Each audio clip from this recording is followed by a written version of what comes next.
لو أنزلنا هذا القرآن على جبل لرأيته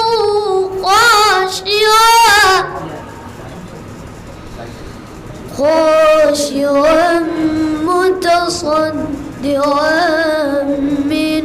خشية الله وتلك الأمثال نضربها للناس لعلهم يتفكرون هو الله الذي لا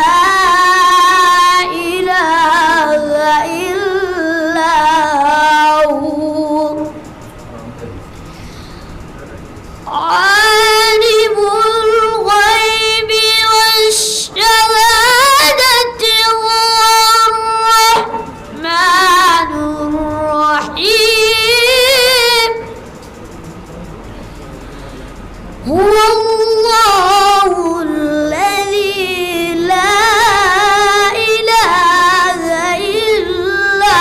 هو الملك القدوس السلام المؤمن المهيمن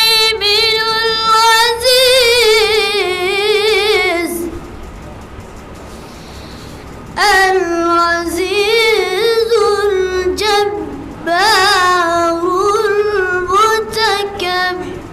المتكبر سبحان الله عما يشركون هو الله الخالق البارئ المصور له الأسماء الحسنى يسبح له ما في السماوات والأرض وهو العزيز الحكيم صدق الله العظيم.